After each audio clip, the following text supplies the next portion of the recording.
C'est parti, hein. On est bon. Salut tout le monde, c'est Adré. J'espère que vous allez bien. Ça fait encore une fois 100 000 ans que j'ai pas fait de podcast et que je refais un podcast. Du coup, j'ai envie de dire encore, j'ai encore envie de dire que je vais en refaire bientôt, je vais en refaire beaucoup. Mais en vrai, c'est peut-être pas vrai parce que à chaque fois l'intention est réelle, je vous jure. Mais le temps est tellement précieux et tellement dur à trouver, ou en tout cas dur à trouver. On l'a tous le même, mais il faut juste bien le répartir quoi. Et je fais plein de choix sur du coup la répartition de mon temps en ce moment qui sont hyper importants pour moi et qui sont trop cool mais qui occupent beaucoup d'heures sur les 24 que j'ai tous les jours. Donc c'est les choix que je fais et les podcasts et YouTube et tout le reste et même les réseaux, c'est que ça commence à être un peu laissé derrière alors que c'est des trucs que je kiffe en vrai. Donc j'ai envie de trouver un équilibre. Je sais, même si dans un sens les réseaux c'est pas hyper sain, il y a un truc que j'aime bien dedans. En tout cas, c'est les connexions humaines qu'il y a derrière. Tu vois, c'est pas des chiffres, c'est pas des likes, des trucs et tout. Ça, je m'en suis toujours battu les couilles, mais c'est les vraies relations que ça crée derrière et les rencontres et tout. Et bref, je sais pas. Hier, j'étais avec Flub et il m'a dit, je lui racontais une histoire sur Billie Eilish et il m'a dit, mais gros, mais ça c'est un podcast et tout. Et après, on a parlé un peu des podcasts et il m'a dit, mais en fait, c'est qu'on est devenus potes et tout. Il m'a envoyé un message et il s'est sans doute intéressé à moi parce que je faisais des podcasts et que du coup, je montrais une partie de moi, une partie de ma vie qui était hyper intéressante, selon lui en tout cas. Et trop marrant parce que du coup, j'ai shooté une campagne de pub pour une marque et ils m'ont dit, les stagiaires de la marque, les alternants de la marque, il y en a deux, ou il y en a un en tout cas qui écoute mes podcasts et tout. Et du coup, quand ils ont vu mon blast, il a vu que c'était moi qui shootais la campagne, il s'est dit putain, mais je vois ces podcasts, etc. Et moi, c'est un truc que je faisais vraiment à côté les podcasts. Je me suis jamais dit en vrai, les gens ils vont s'attacher à moi, ils vont kiffer le délire des pains. Je sais que je sais que vous kiffez les podcasts parce que dès que j'en fais, je reçois plein de messages et ça me fait trop kiffer de ouf. Mais je me disais, pour moi, c'était un truc en plus, en mode je kiffe ce que tu fais en photo et en plus il y a les podcasts. Et au final, il y a des gens, ils kiffent grave, grave, grave les podcasts. Limite, je sais pas s'il y a une échelle de valeur entre mon taf et les podcasts et tout, mais en tout cas, je trouve ça, je l'avais mis beaucoup plus bas, malgré tout ce que je voyais et ce que je lisais. Je pense que ce que c'est réellement pour certaines personnes. Du coup, c'est grave cool. C'est l'été, putain, j'ai les pires cagoules, il fait trop chaud, mais j'ai toujours pas envie de montrer ma gueule, donc on trouve des solutions, on fait comme on peut. Si vous écoutez le podcast sur les plateformes audio, vous savez pas de quoi je parle. Si vous êtes sur YouTube, vous voyez, vous savez. Mais voilà, excusez ma voix aussi, mais j'avais envie de parler, même si j'ai la voix, j'ai l'impression que je viens de me réveiller alors que ça fait 3 jours j'ai une voix du réveil alors que j'ai pas du tout cette voix normalement. Bref, je vais vous raconter une histoire sur Billie Eilish. C'est vraiment le sujet de ce podcast. J'ai plein d'idées de podcast, plein d'envie de faire, plein d'envie de parler de plein de trucs. Notamment, le dernier que j'ai sorti, c'est genre ma vision sur 2022, il me semble, que j'ai sorti il y a 6 mois, et j'ai trop envie de le réécouter et de faire un retour sur ça pour voir qu'est-ce qui s'est passé et comment elle a évolué par rapport à ma vision maintenant. On est le 1er juillet, 2 juillet, je sais pas, 2 juillet, 1er juillet, peu importe. Et bref, j'ai envie de faire une update sur ça, et j'ai envie de parler de plein d'autres trucs. Donc voilà, je déteste cette cagoule. Je l'aime bien, mais je trouve elle est grave mal faite au niveau des yeux. Voilà, je trouve ça horrible. Par contre, j'aime bien le design. Bref, alors, l'histoire c'est quoi? Moi, je suis un gros fan de Billie Eilish depuis un bon moment. Je trouve ce qu'elle a ramené, c'est vraiment impressionnant. C'est hyper fort, ses effets de voix, ses mélodies, ses trucs et tout. Même le personnage qu'elle s'est créé, il est hyper fort. Et il y a une vraie identité visuelle derrière, enfin bref. Et du coup, quand elle a annoncé sa tournée à Paris, je me suis dit, évidemment, il faut absolument que je la shoote, que je la prenne en photo. Et j'avais évidemment zéro contact, mais bon, je me suis dit, vas-y, ça va le faire. Comme d'habitude, ça le fait toujours. Mais bon, j'avais pas encore capté, et à chaque fois, je le capte et je l'oublie et je le recapte, mais là, je commence vraiment à capter que Billie Eilish, en termes de... Comment est-ce que je peux dire ça sans me faire insulter et en ayant du sens, tu vois? Genre, en termes d'accès à elle, en termes de célébrité, tu vois. Je pense que maintenant, elle est plus haute que Drake, tu vois. Et en vrai, c'est une dinguerie. Et moi, je la voyais pas du tout, du tout, du tout, du tout, du tout. C'était une superstar et tout, cheveux verts, machin, etc. Déjà à l'époque, il y a 2-3 ans. Mais là, maintenant, là, pour accéder à Billie Eilish, c'est aussi dur que pour accéder à Drake, tu vois, si ce n'est plus dur. Et du coup, je savais pas comment faire. Et je l'ai capté, je sais pas, je l'ai capté quand j'ai vu son documentaire. Je l'ai vu il y a quelques mois. Parce que moi, je pensais encore, quand j'ai vu son concert il y a 6 mois, il y a 8 mois, qui m'ont dit, ok, c'est dans 6 mois, je me suis dit, ah, Billie Eilish, vas-y, c'est une star, mais c'est comme, je sais pas qui, mais ça va le faire, tu vois. Et là, j'ai vu son documentaire. Voilà, claque que ça m'a mis, je me suis dit, ah ouais, mais peut-être qu'en fait, je vais même pas réussir, tu vois. Genre, c'est une putain de star internationale, mais de Drake shit, tu vois. Mais bon, je perds pas espoir, je me dis, vas-y, je vais trouver, c'est pas possible. Et donc, je parlais avec une pote et tout, parce que entre temps j'ai shooté le concert de Laylo, qui était incroyable, et j'ai fait les 2 dates, et j'ai shooté les 2 dates, mais j'étais pas accrédité, j'avais juste ramené mes appareils photo dans la fosse, ce qui était très très compliqué pour plein de raisons, et ce sera une autre histoire pour une autre fois. Mais j'ai fait mes photos de Laylo, c'était grave cool, sauf que... non, il y a pas de sauf que, et du coup...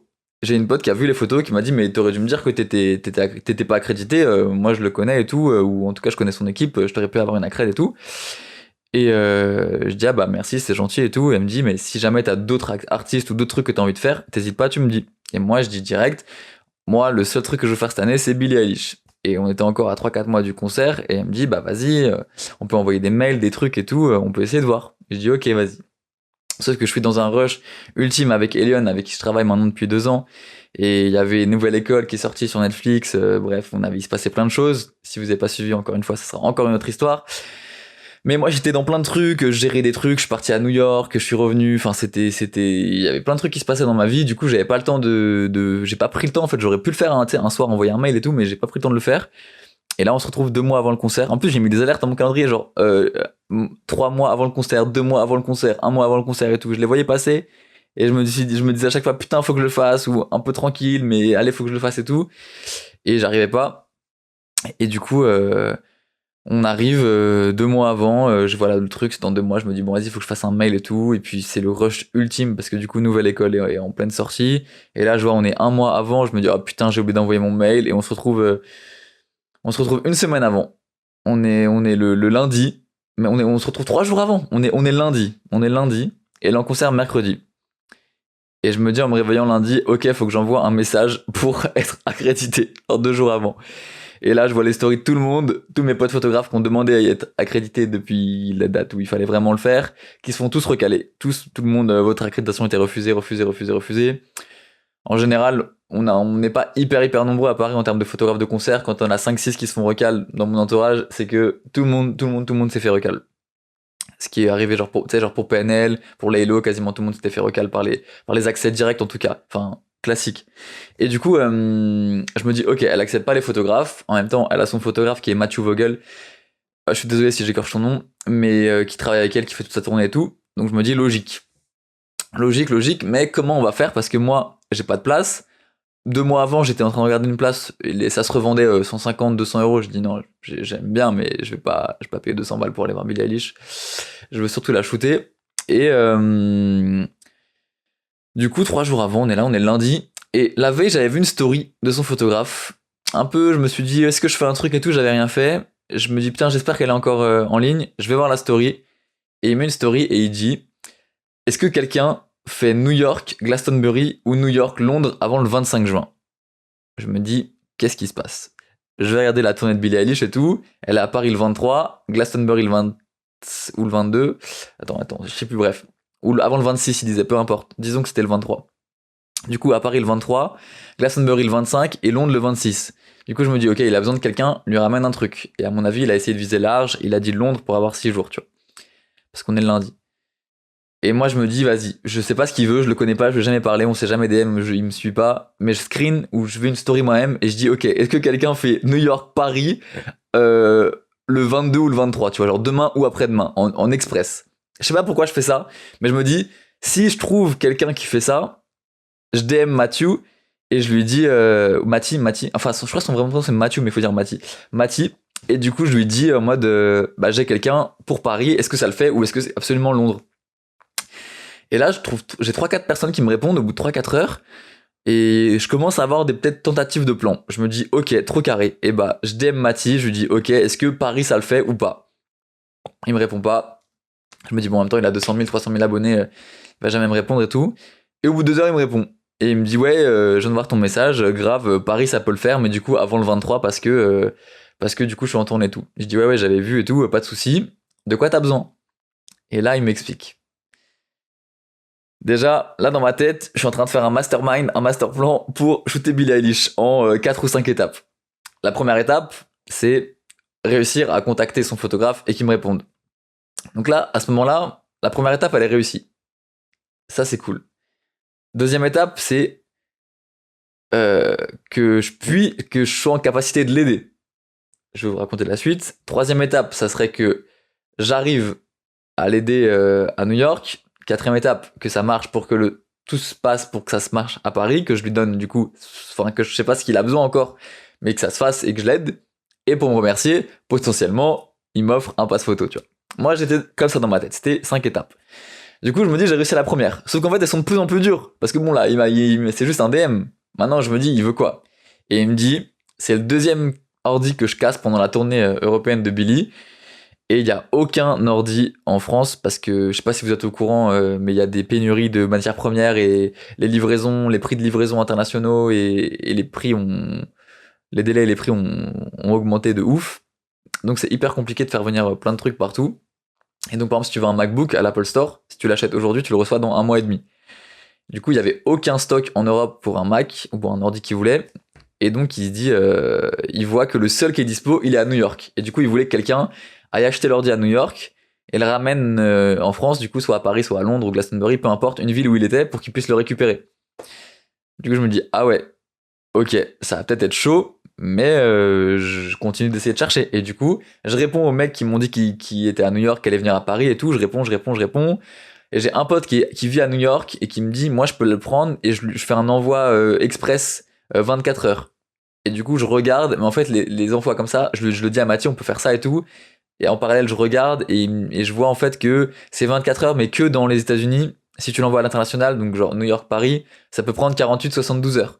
Sauf que s'il loupe son Mac, c'est mort pour lui, tu vois. Du coup, il me répond, il me dit ouais, c'est un peu compliqué. Et je dis ouais, en fait, je viens de me rendre compte que c'est aussi une mauvaise idée. Je continue de chercher. Je continue. Et il y a un mec qui me dit, un mec avec qui j'ai bossé en plus la semaine d'avant pour un shooting, qui me dit gros, je connais un mec, il est à New York là. En plus, c'est Fashion Week, tu vois. Donc, il y a là les Américains qui viennent à Paris. Donc, je me dis, normalement, franchement, je peux le trouver, j'ai de la chance, tu vois. Je demande à ce gars-là. Et il me dit, ok, j'ai un pote qui est à New York et tout, et là on se parle un peu par message interposé, mais du coup c'est assez compliqué parce que du coup j'envoie des messages, il transmet à son pote, et puis il me retransmet et tout, je dis non mais donne-moi son numéro, ça va être plus simple, je lui parle et tout. Et là le mec il me répond, il me dit en fait, il a son avion dans 1 heure. Je me dis ah ouais la dinguerie, mais comment on va faire, tu vois. Et c'était une de mes seules pistes. Et j'envoie un message à Mathieu, et je dis envoie-moi les infos que tu peux, je récupère le numéro du mec, et il me dit ouais là je suis à Brooklyn, je vais à Manhattan pour récupérer des trucs, j'ai genre 10 minutes de battement. Si tu m'envoies les infos là, j'ai genre 1 demi-heure de Uber donc ça va, mais dans 1 demi-heure, j'aurai 10 minutes de battement pour faire ce que tu veux et après je fonce à l'aéroport. Je dis ok, j'envoie des messages à Mathis, pendant 1 demi-heure il me répond pas. Et genre vraiment au bout d'1 demi-heure il me répond, il me dit ah désolé j'avais pas vu tes messages, c'est trop tard j'imagine. Et du coup j'envoie un message au gars, il me dit non c'est bon je viens d'arriver. Je lui dis ok dis-moi les infos. Il me donne l'adresse, le numéro de commande, le numéro de téléphone à appeler, le gars je lui transmets tout, il y va. Hop, il récupère le truc, machin, etc. Moi, en fait, je sais pas trop ce qui se passe. Je donne juste les infos.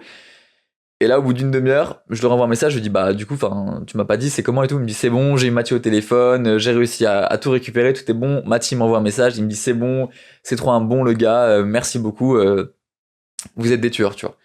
Je dis, ok, bon, ça c'est cool. Après, moi, les gars, je le connais pas. C'est quelqu'un qui me suit, avec qui j'ai bossé, donc je lui fais un peu confiance, qui me l'a conseillé. Donc je me dis, c'est son pote, il va pas me le voler parce que c'est pas mon argent. Mais je suis en train d'essayer d'aider un mec, donc si le mec il se fait voler son truc, mon mastermind de plan en 5 étapes, je me fais bloquer, il me déteste à vie parce qu'il s'est fait péter un Mac à 6 000 balles, tu vois.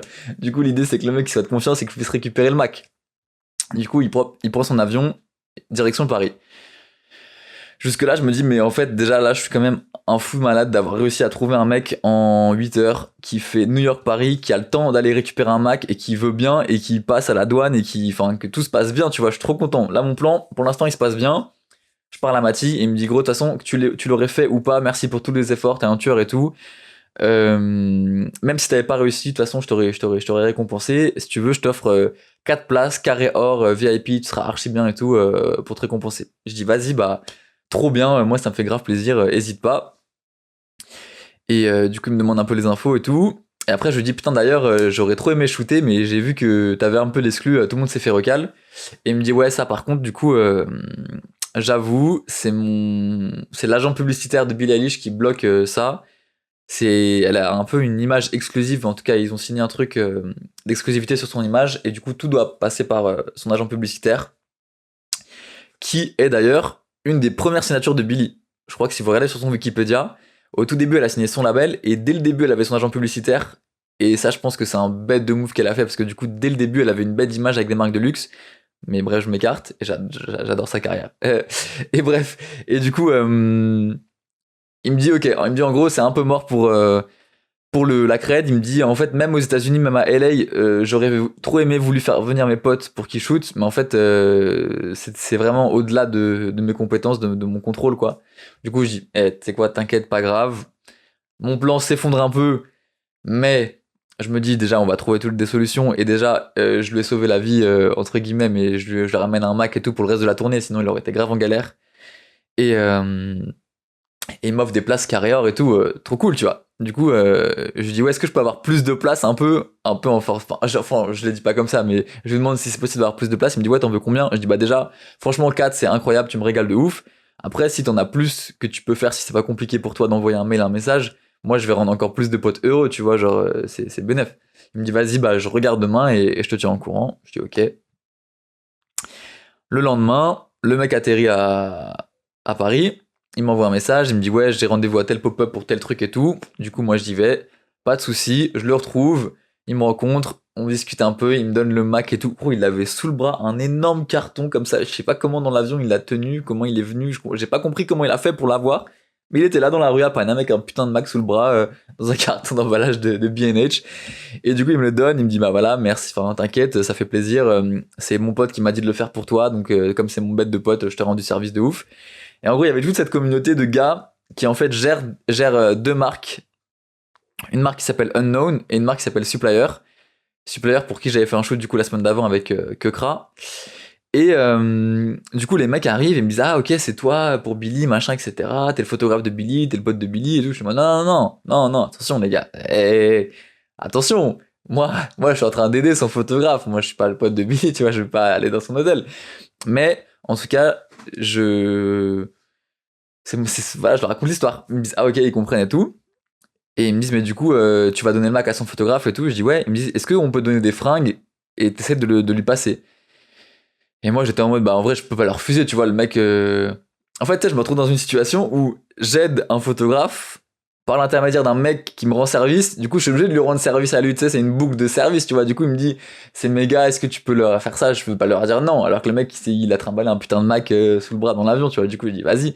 Et là, il ramène 4 sacs remplis de fringues, trop stylés, XL, L, je sais pas à quelle taille a fait Billy, un peu large, tu vois. Et il me les donne, il me dit ouais, donne ça à Billy et tout. Je dis mais je sais même pas si je vais l'avoir et tout. Il fait t'inquiète, même si tu la vois pas, tu les gardes, c'est pas grave, mais vas-y, donne-lui. Je dis ok, ça marche. Et là, je me retrouve dans le métro avec 5-6 sacs de remplis de fringues, le max sous le bras. J'avais pas peur de me faire péter, mais j'étais en mode ok, Bélec, j'avais juste pas d'argent pour prendre un Uber, je prends le métro pour rentrer. Ah, je galère de ouf. Je rentre chez WAM, je suis posé, j'envoie un message à Mathis, je dis c'est bon, je suis posé chez moi, j'ai récupéré le Mac, on est mardi. Quand est-ce que vous arrivez à Paris? Et il me dit demain, on arrive genre mercredi matin et on part genre mercredi soir. On fait vraiment une journée express à Paris pour le concert. Mais on arrive à 8h du mat et je peux passer vers 9h-10h chez toi. Il me dit ça. Je dis ah bah ok, trop carré. Ah, il y a plus de soleil, tiens. Ok. Ah non, mais après le soleil il revient, après je vais être tout blanc. Ça va pas du tout ce qui se passe. Putain, ceux qui écoutent le podcast sans le visuel, ils comprennent rien. Et ceux qui regardent, eh ben ils comprennent. Vous avez qu'à regarder sur YouTube. Non, je rigole, je m'en fous. Ok, c'est parfait. Et du coup, il me dit, si tu veux, je peux passer chez toi. Je dis, bah, en vrai, moi, je peux venir, mais si tu veux, pas de souci. Il me dit, en fait, on n'a même pas d'hôtel. Enfin, je comprends qu'il a pas d'hôtel. Il me dit, vraiment, on arrive à 8h, on va direct à l'Accor Hotel Arena, donc à Bercy, et on repart à 23h30. Du coup, moi, dans ma tête, je comprends qu'ils ont même pas d'hôtel, gros. Ils vont venir faire les répètes, une sieste, concert, repartir. Du coup, je dis, bah, en vrai, vas-y, passe, ça te dérange pas.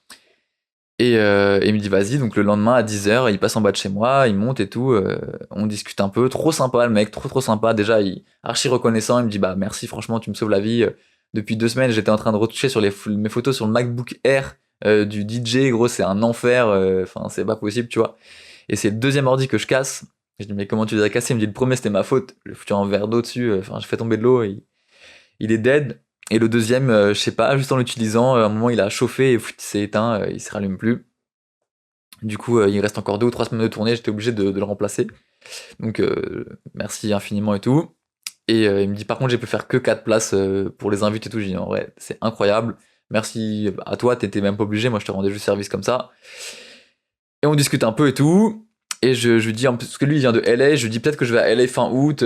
Si je suis là, je peux t'envoyer un texto, on se capte et on essaye de boire un verre et tout. Il me dit, vas-y, avec plaisir, trop cool le gars.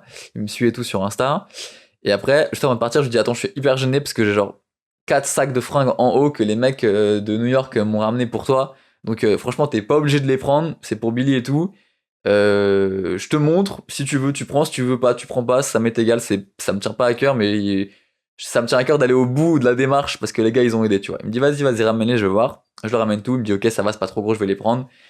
Normalement on fait jamais ça, mais je le prends. Il dit ok. Et du coup, je me sens archi cool parce que j'ai rendu service au mec qui m'a rendu service, donc la boucle est bouclée, le karma il est bon pour moi.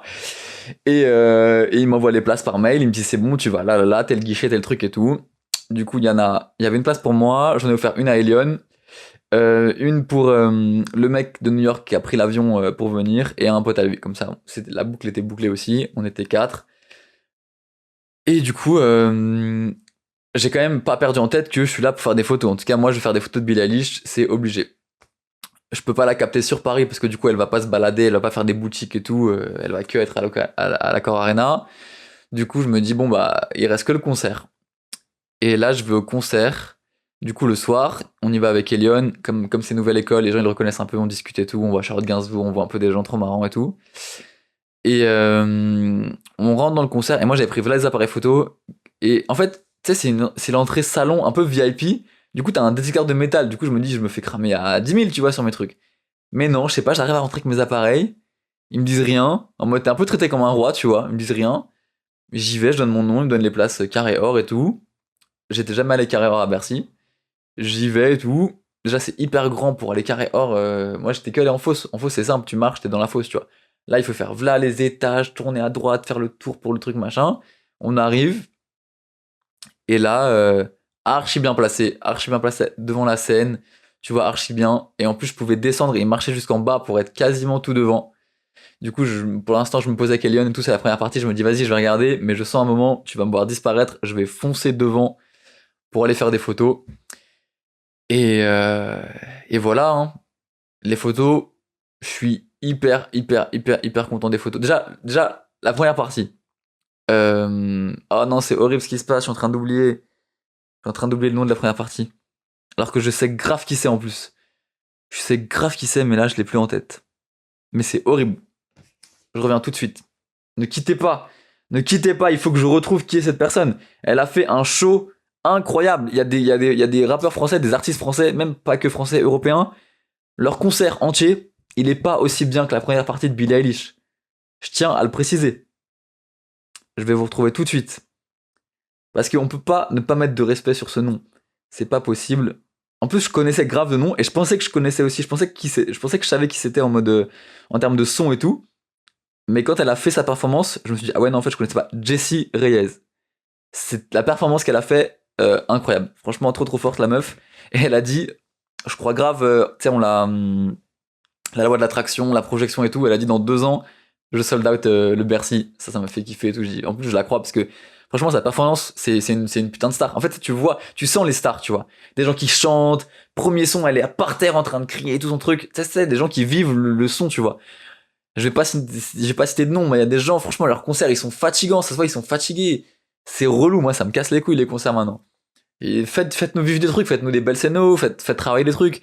C'est chiant d'être juste là pour faire du playback ou d'être là, même pas playback, mais juste chanter sans rien. Moi, je trouve que ça m'apporte plus rien, tu vois. Du coup, elle, vraie performance de ouf. Et ensuite, Billy, l'apparition, le truc. l'hystérie de tout le monde et tout. Franchement, c'est incroyable. La prestance, la scénographie avec les écrans partout qui se plient, qui se montent, où elle marche avec la petite scène et tout, la navette, la nacelle où elle voit toute la salle et tout. Franchement, incroyable le concert. Il y a que un bémol que j'ai à faire, c'est les sons où elle chuchote un peu. On n'entendait pas assez sa voix avec les effets de voix, les effets de respiration qui sont genre incroyables dans les versions studio. Ce qui est logique parce qu'on est en concert. Du coup, bah, si on monte trop le gain, ça va l'arsener ou il y aura trop de bruit et je m'y connais pas en son, mais de ce que j'ai compris, c'était ça. Et même les gens, ils criaient tellement que c'était pas possible. Mais c'était ma seule petite frustration. Sinon, tout le reste, franchement, c'était vraiment incroyable. Attends, il y a Siri qui est en train de parler tout seul. Eh oh, arrête. Et du coup, truc de ouf. Et moi, vraiment, du coup, je commence un peu de loin, je fais mes photos, et dès que je vois qu'elle commence à se rapprocher, je descends, hop, je me mets devant, photo. Et là, je vais les développer le lendemain. Et je pensais que j'allais les avoir archi rapidement. Ça a mis genre une semaine à me les développer. Puisque je me suis trompé sur un truc. Et je les ai reçus, je les ai scannés. Et franchement, je pense que ça fait partie de mes photos préférées de concert de tous les temps. Surtout une en particulier. Même plusieurs en vrai, mais elles sont genre incroyables. Et je me dis, je veux pas les poster sur internet. J'ai la flemme. Elles vont être postées comme ça. Les gens, ils vont dire, oh putain, elle est incroyable, la photo trop stylée. Puis après, ils vont oublier. Et moi, ça me rend ouf, ça me vénère. Et j'en ai déjà parlé de ouf. De ce truc de tuer ses photos en les partageant. Et je sais plus qui m'a dit ça en même temps. En fait, j'avais dit, ouais, moi j'ai envie de les imprimer en énorme, en genre 1 mètre sur 50, 2 mètres et tout, et les mettre dans une expo et que les gens pour la première fois ils les voient là, en grand et tout, qui se la prennent, qui disent, ah ouais, il y a un truc, tu vois. Et c'est une expérience tellement différente, ou dans un livre, ou dans un truc, mais les écrans, les réseaux et tout, ça me fan. Pour des belles photos, des gros trucs comme ça, je peux pas leur faire ça, j'ai l'impression de pas respecter la photo, tu vois. Il y a quelqu'un qui m'a dit, ok, mais est-ce que tu respectes pas ta photo non plus si tu la laisses 1 an et demi dans tes disques durs? Ah, j'étais en mode, ah le bâtard, il m'a un peu coincé. Mais non, en vrai, pour moi, je préfère que personne la voit, mais quand on la voit bien, dans plus longtemps, qu'on la voit sur Insta, on l'a oublié, ou ah ouais, je me rappelle, elle était un peu cool ta photo. Non, je veux surtout pas ça. Du coup, je vais pas les poster tout de suite. Peut-être que pour la vidéo YouTube, je vais mettre 2-3 extraits, mais même pas sûr. Franchement, non, tu sais quoi, non, je viens de décider, non, désolé.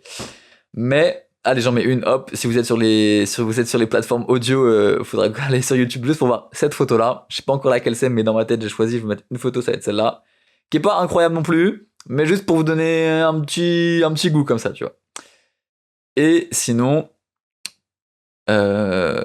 pourquoi je parle de ça? Parce que ouais, c'est trop fort, du coup, j'ai envie vraiment d'en faire quelque chose de cool. Et je me dis en même temps, il y a mon livre qui sort en septembre-octobre, je pense. Donc peut-être comme je vais faire un événement, peut-être que je fais une expo en même temps. Je sais pas encore exactement comment je vais m'organiser.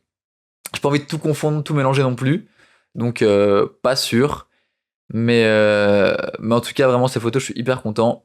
Et voilà, du coup, j'ai raconté cette histoire à Flub et il m'a dit, mais gros, c'est un podcast, cette histoire, c'est un truc de ouf et tout. Ça montre vraiment la détermination et comment on peut être prêt à tout pour arriver à ses fins, tu vois, genre pour shooter quelqu'un, tu vois. Parce qu'en vrai, qui aurait fait ça, tu vois? Enfin, vas-y, ça sonne hyper présomptueux quand je dis ça. Mais je le pense un peu quand même, tu vois. Mais pas en mode présomptueux, c'est juste que, tu vois, quand je le raconte à mes potes, ils me disent, mais vas-y, t'abuses, genre, normalement, quand t'as un passe photo, t'envoies un mail, tu vas pas trouver un mec de New York pour qu'il ramène un putain de MacBook le lendemain. Et dit comme ça, moi, ça me fait garer de ouf. Je dis, mais moi, c'est comme ça que j'ai toujours compris que j'allais y arriver dans les trucs, parce que je sais que je peux faire ce que je veux, tu vois. Si je veux trouver un gars, je vais le trouver. Je suis tellement déterminé que je peux le faire. Et y a rien qui peut m'arrêter quand j'ai envie de faire un truc. Et je pense que c'est cette dalle qu'il faut un peu avoir quand tu veux faire des trucs. Et il faut penser un peu aussi... Oh non! What the fuck? Attends, je crois que la vidéo s'est coupée. Ok. La vidéo reprend. C'est bon. J'ai eu peur. Ouais, j'allais dire en anglais, penser en dehors de la boîte, tu vois, mais je déteste cette expression en anglais. Juste, je sais pas, faut penser un peu large. Faut se dire, ok, tu vas pas la shooter en envoyant un mail si ça marche pas comme ça. Faut trouver d'autres solutions, tu vois. C'était c'était Madison Beer, j'avais envoyé des DM à sa daronne, à son truc, machin, parce que le concert d'avant, j'étais à côté de son daron. Enfin bref, faut penser large, faut dire, ok, vas-y, des fois, c'est pas aussi simple qu'envoyer un mail, du coup, faut être prêt à tout. Et moi, je sais que je suis prêt à tout quand il y a des trucs qui me tiennent à cœur. Et il faut pas se laisser faire, faut tenter des trucs, faut pas être des forceurs, mais faut être intelligent, faut réfléchir à des solutions alternatives en vrai. Et en vrai, tout est possible. Là, vous comprendrez, je pense, quand vous verrez les photos, parce que je suis genre hyper content. Mais rien que cette histoire, moi, je la trouve trop cool. Et je la trouve cool. En fait, pour moi, en fait, c'est fou parce que du coup, comme c'est un peu pas mon quotidien, je vais pas ramener des Macs de New York tous les jours, mais pour moi, déjà deux trucs. Une des façons les plus simples de rentrer dans les DM de quelqu'un, c'est quand quelqu'un a besoin d'aide. Il met une story, ouais, je cherche quelqu'un. Là, l'autre jour, c'était Elisa Paron, elle a besoin d'aide, etc. Truc machin. C'est des gens, je les DM, je leur dis bonjour ou je leur demande des trucs, je leur enverrai le même message ou peu importe. S'ils sont pas dans une démarche de recherche de quelque chose, ils vont jamais te calculer. Ou peut-être qu'ils vont te calculer, mais moins. Alors que s'ils sont là en mode, ok, j'ai besoin de quelqu'un pour faire ça, pour truc, pour machin, bah ils regardent tous les DM tout le temps. Ils sont obligés, ils actualisent tout le temps parce qu'ils sont dans la galère, tu vois. Du coup, moi, je profite toujours de ça pour aider les gens. Et au final, c'est toujours avec le cœur. Je fais pas ça, je rigole, enfin, je rigole pas, je fais mon mastermind 5 étapes pour shooter Billie Eilish. Mais en vrai, il m'aurait donné le Mac sans aucune place, sans rien, machin. Mais c'est très bien, j'aurais fait une bonne d'action, je m'en bats les couilles, tu vois. C'est pas grave. Et je vais même pas être aigri de dire, ah putain, le bâtard, il m'a pas donné de place, de passe photo, machin, etc. Avant tout, je le fais parce que j'aide les gens, tu vois, ça me fait kiffer d'aider les gens. Moi, j'aimerais trop être en galère comme ça. Il y a un mec, je vais à New York, il y a un mec de Paname, il m'envoie un DM, il me dit, ok, je te ramène un MacBook, je suis trop déter, je te connais pas, je vais t'aider. Gros, ça me fait kiffer, tu vois. Donc, j'ai envie de faire kiffer les gens. Donc, c'est ça, c'est fin de l'histoire, c'est tout. Et bref.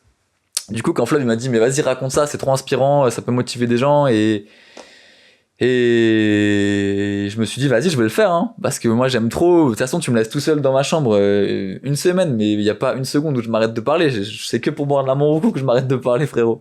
Du coup, non, je suis pas sponsorisé encore. J'allais dire une dinguerie. Non, ils veulent pas me sponsor, mais putain, la Morocco, hein, vous savez ce que j'en pense. Si vous savez pas, c'est la meilleure eau du monde. Voilà, je ne bois que cette eau. Enfin, non, j'ai arrêté de boire que cette eau, mais avant, je buvais que cette eau. J'adore cette eau, c'est la meilleure eau du monde. Et d'ailleurs, j'ai envie de faire un blind test et j'aimerais bien challenger des gens. Ray, je crois pas que t'écoutes mes podcasts, peut-être t'écoutes mes podcasts, Ray, mais en tout cas d'autres gens. J'ai envie de faire un blind test en mode, on est 5-6, yeux bandés, et on nous donne des verres d'eau et on doit deviner ce que c'est. Et je sais que je gagnerai. Genre Evian, Cristalline, Monroucou, Badois, Épar. Tu me mélanges ces 5-6, je sais pas, t'en trouves d'autres. Je te dis à chaque fois laquelle c'est. Genre, je suis un gros fou de l'eau. Bref, je m'éparpille vite, je sais pas, j'ai le cerveau qui part un peu dans tous les sens. Je vais arrêter là le podcast parce que le sujet c'était vraiment Billie Eilish, c'était pas la Morocco, ni l'Evian, ni la Badois. Mais bref, j'ai envie de raconter plein d'autres trucs, je pourrais parler des heures, vous savez déjà. Et j'espère que je pourrai en faire un autre bientôt, hein. Je vous promets rien, j'en sais rien. Cette histoire, je me suis dit c'est cool de la partager. J'espère qu'elle vous aura fait kiffer. Si vous avez des questions, n'hésitez pas à me les envoyer en DM. Je suis un peu sous l'eau en ce moment parce que il se passe beaucoup de choses, il se passe beaucoup de choses. Je vais pas me plaindre, mais c'est fatigant de ouf. Et j'essaierai de vous répondre. J'espère que vous avez kiffé. Si vous n'êtes pas abonné au podcast, abonnez-vous sur Apple Podcasts, Spotify, Deezer, YouTube. N'hésitez pas. Partagez le podcast autour de vous. Allez réécouter les vieux épisodes si vous les avez déjà écoutés ou si vous les avez pas écoutés. Ça se trouve, il y a des thèmes qui sont hyper cool que vous n'avez pas vus. Donc, normalement, les titres, ils sont assez précis. Donc, regardez un peu les titres. S'il y a un truc qui vous chauffe, écoutez-le. Si vous avez des suggestions, si vous voulez faire un podcast avec moi, il y a un thème dont vous voulez parler ou entendre parler sans moi, n'hésitez pas à m'envoyer tous les messages que vous voulez. Moi, je retourne bosser. C'était Adré, à plus, ciao.